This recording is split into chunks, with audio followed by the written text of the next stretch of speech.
Here's one thing I'll tell you. In the past, for me, in the past year, I've noticed a huge amount of Americans moving to South Africa. And also lately, there's been a video of a trending of a lady on TikTok ranting about how these Americans are coming to South Africa, and obviously they love South Africa and whatever. Usually it's black Americans, the ones that I've noticed. They come to South Africa and they love South Africa. And also the most important thing they also love about South Africa is that the buying power that you have when you're using dollars and stuff like that. You get to, what is that? I don't know what is the term, but it's like obviously when you have dollars and you come to spend them, let's say you're getting paid in dollars in America, you know what I'm saying? And then the living standard in South Africa is way cheaper, and then you can sort of live a better, you have a better living condition or better life with the salary that might be way too small in America, and then in South Africa it's like, you know, you guys get what I'm saying, right? You guys get what I'm saying. That's what I'm trying to say. So I've noticed a huge amount of Americans coming to South Africa. And also in Cape Town, they're complaining about how property prices have went crazy because of all of the people that are moving to Cape Town from other countries. You know what I'm saying? Because of they getting paid in dollars, and for them it's way cheap, and then it rises. I don't know how economics work, but that's I'm paraphrasing. That's and also I've seen it on YouTube. Most Americans moving to South Africa, and I'm gonna give you my thoughts, what I think about this whole situation. Hey guys, welcome back to my channel. Today I'm going to talk about some of the differences that I have noticed between here in South Africa compared to America. Okay. Though it is easy to assimilate here, very similar, a lot of things that are familiar for American coming here, or maybe even vice versa for a South African going to America. There's some differences. Most of them are neutral. Like there's no good or bad. It's a difference. And now that it's been over a year, I'm ready to talk on them. So I think a year is a very good amount for someone to make an assessment of a country they will be living on. Because I've watched similar videos like this in the past, but usually people would have been just here for like 2 weeks, or they just came for holidays and stuff like that. So I think because she has been living here for a year, I think she's gonna make some good assessment. At least I would trust her judgment. One of the things I have on here is that you pay for school regardless. In America, you don't typically pay for school unless it is a private school. Okay. All the other schools are free unless it's daycare. You know, preschool, daycare, it's typically not free. But here, you pay for your child to go to school regardless if they're in a government school, a private school, an international school, daycare, and everything in between. You're paying. And they're in a uniform, which is also different from America, because typically kids can wear what they want. Not really. You know, it's sort of like this. You don't have to pay. You know what I'm saying? The school fees, the government school fees. I know what she's trying to say, and I understand what she's saying. But I like to break it down for the people who are watching this. Those who don't know, right? But I think you're sort of, you know, the school fees, government. The reason why we pay school fees on government schools, it's more sort of like a donation. You know what I'm saying? They're not gonna kick you out of the school or stuff like that. It's not a private school. They won't do that. So the school fees, so there's difference. I'll tell you this. So it's like this. In the most poorest communities, the school fees will be just like 200 rand or 500. You know, that money is used sort of like a donation to the school. You know what I'm saying? It's not like they're gonna kick you out if you don't pay. And then obviously there's gonna be in the middle class. There's also middle class government school. That's where I went to. You know what I'm saying? The school fees there is considered more expensive compared to other schools, compared to other government school, but it's not a private school. It's still a government school, but the school fees is a little bit higher. Here's the interesting thing about it. Even where the school fees is a little bit higher, there's kids who never pay school fees since grade 8 until matric. Unless when it comes to matric, that's where you guys can make a deal with the school and be like, yo, you haven't paid school fees for this amount of years. Please pay this, and then we'll be able to give you your matric certificate and stuff like that. This is how they usually do. I've always paid, but I'll tell you, there's like usually in private school, if you don't pay, they kick you out. But in those, when she's saying even in government schools, you still pay school fees. Yeah, we do, but it's sort of used as like a donation. That's how I see. That's how I understand the concept. Unless if there's someone who's more educated on the subject and educated. And to where I came from, we had to wear collared shirts and had to abide by certain lengths of shorts and skirts and things like that. It was a loose dress code. But most places, like where my husband's from, you can wear what you want to school. Here, they definitely have a uniform. The uniforms differ from school to school, and maybe that's a part of why you have to pay. But yeah, you have to pay for school. I don't have the reasoning, and I don't necessarily think it's bad or good. It just is what it is. The amount that you're paying it could be a lot if you really want it to be a lot, and it could be very, very affordable. It's nothing that I'm like, oh my God, I hate the fact that you have to pay for school. It's not that big of a deal to me, but it is different. And I was shocked. I was thinking that at least the government school would be free. I'm like, dang, it's not free, but maybe it includes like food and lunch and uniforms and things like that. I would say in terms of mass violence, safer guys. I can't say about like individual like petty crime because people get robbed all the time in America also. It's just, to me, it's very dangerous. And to a lot of people, it's very dangerous. But for mass crime, where, you know, they might be airing it out, I have not felt in danger. I have not felt scared. I have not felt like I was in the wrong place at the wrong time. And I love that for here. I would say in terms of... Yeah, this, you know what's the interesting thing about the gun laws in America? I know most of you are watching this video don't care. But isn't it, most people, like, there's two sides of the story that I think that leads to mass shooting in America is because of how it is easy to buy a gun and stuff like that. So there are a group of people who are saying put more gun restrictions, put more restrictions on people who are buying guns. And there are people who are like, no, it's because you're trying to take away our right to own, to defend ourselves. You know, both of them have their own good arguments. You know what I'm saying? And they always bring up this fact. They're like, the guns are not the problem, it's the people who are the problem. You know what I'm saying? Because allegedly, I'm not sure about the stats. They say in the 1960s America had the same amount of guns as it has today. I don't agree with that. I don't think that's possible. They're saying in America in the 1960s Americans had the same amount of guns as they have today, but back then there was less shooting than it is today. You know what I'm saying? So they're saying the guns are not the problem is the people. And then there's the other side of the group of the people who are saying put more restrictions on what type of gun can be bought and more restrictions how to buy a gun on the people who are able to buy a gun. You know what I'm saying? Which side am I on?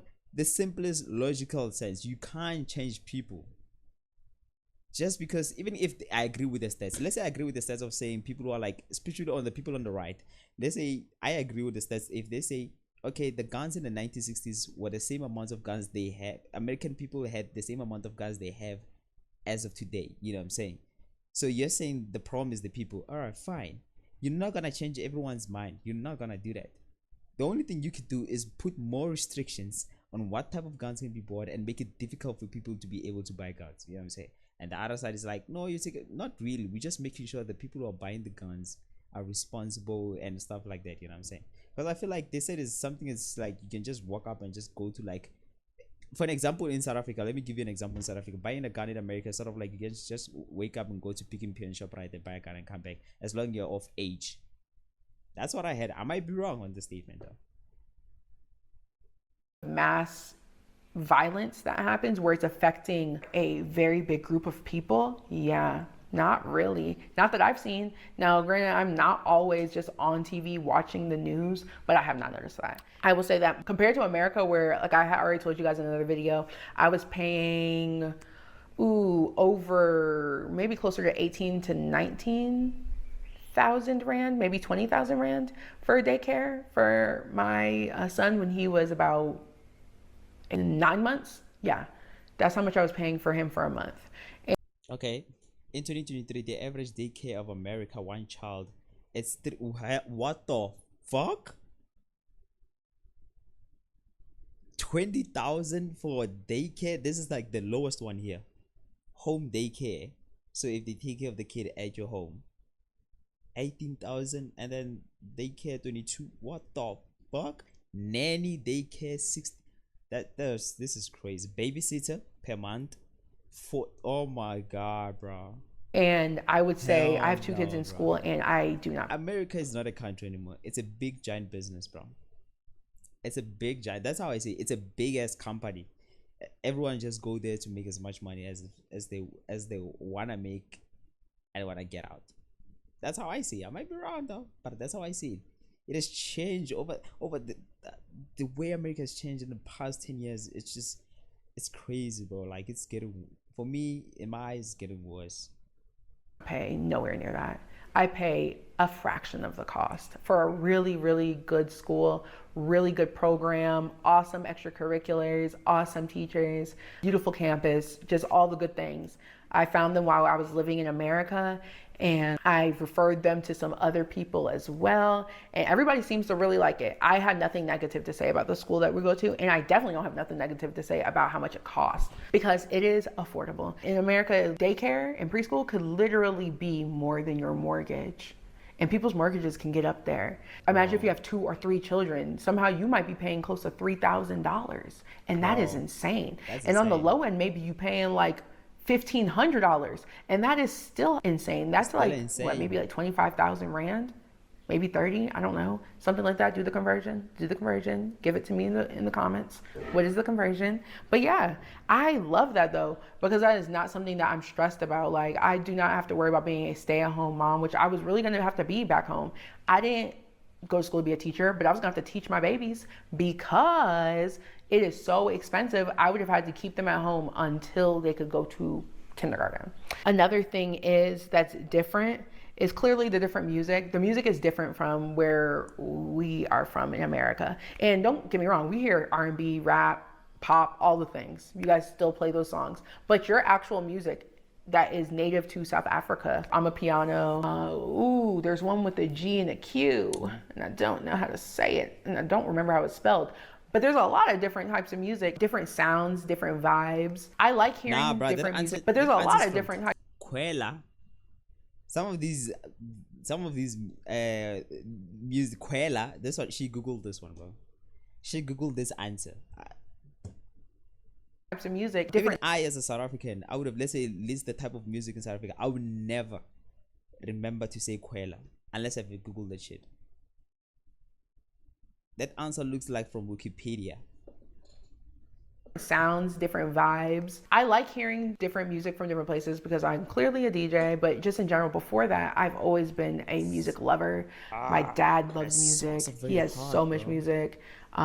Records, tapes, CDs on his phone, big on music. And so I also am very into music. And so yeah, it's nice to hear something different here. Another thing, I like how much more tolerant it is than the United States. In general, when I'm here, it's a nice melting pot. Kids are playing with kids of all races. And it's not to say that doesn't happen in America, but we have really, really, really deep rooted racial problems and injustice that happens in our country, result of 400 years of oppression. You don't just get over that. So it's different. It's not a nice place. I can say that as just a Black American, but I'm sure immigrants feel the same way. It is not always the nicest place for people of different beliefs, for people that are just from different places, different languages. There's never a time that I've heard somebody tell them, oh no, don't speak your language. You need to speak this because you're in this country. I've never heard that here. I admire South Africa for how well the country has blended diverse people. There's so many multicultural groups here. And in my opinion, looking from the outside in this year, I would say that they're doing a pretty good job of blending the people together and honoring people's culture. And I like that. Another thing that I do think is different, I've said this in another video, very different, that the kids are not strapped into seatbelts and into car seats. It's not even a cultural difference because I've read the laws about seatbelt safety and car seats, and yeah, it doesn't seem different from America. It's just really wild to me how many children are not being protected in automobiles. I do love, though, as I've said before, how family oriented, how many different activities they have for children here. I love it. As little people, they should just be able to have fun, learn, explore, and not be stifled. They shouldn't be forced to have to act like an adult at a restaurant and sit still and do these things. I love that so many things incorporate, your children into it. Like, they're always thinking about if there's going to be little people here. And I love that. I'm not used to that in America. They really make you feel crazy for bringing your child anywhere. They be acting like you need to keep your child in a closet. Like, how dare you bring your child to this restaurant? How dare you bring your child to a movie theater to see a child's movie? They have children's movie theaters that have slides inside. I mean, it's just so much stuff. I'm sure if you've been here, if you live here, you can see how much they cater to children. If you haven't been here, I have plenty of vlogs. There's other families that are vlogging as well, and you could see how much they care about children here. But yeah, the differences between the countries are not Bro, that big, but there are some this is differences. an interesting thing that I've noticed in the past. I don't know how long, but you guys agree with me. Let's look at McDonald's for an example. The example that she's giving it right now, I want to give you a perfect example. Let's look at McDonald's for example. McDonald's used to be advertised as this happy place for kids. They used to have swings outside, even the colors, the way it was designed. You know what I'm saying? It was more like, let me show you. Let me show you all. Let's just say McDonald's restaurants. I'm gonna show you example, and then I'm gonna show you example the way they're changing in South Africa. McDonald's,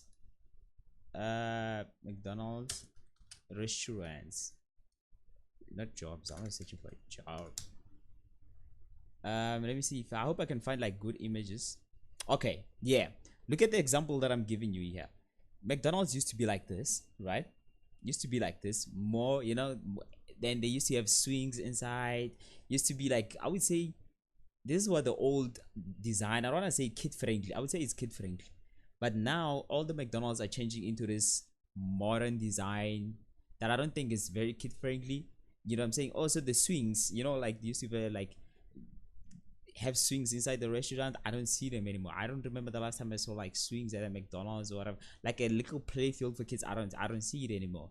So when she gives an example um of saying like most places in America don't incorporate the idea of someone that might come to the store or to that place might have a kid, and they don't incorporate that idea in the store. I'm saying South Africa is also moving towards that.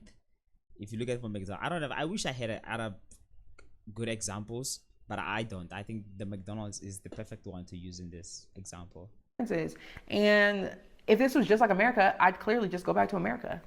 But it's not, and I do like it here. Those are some of the things that came to mind when I made this video to talk about. And because I always have families that are moving here that talk to me, I have people that these things I think might relate to them a little bit. Or maybe you guys just want to know what I think. But this is just part one. So if you like this video, watch more videos. I have so many. If you love my face, subscribe. That would be a video. There's a lot of things. I've watched so many videos about this. I enjoy this type of videos. You just get to experience how people see your country. Example, because most of the time we, especially as South Africans, when someone shit on our country, we're like the first one on defense. We don't play around when someone, it's okay for South Africans to shit on our own country, but not when other people do it. You know what I'm saying? So I always enjoy this type of videos just to see how people from other places see our country. You know what I'm saying? I you know Yeah, it's just interesting. I find it very interesting.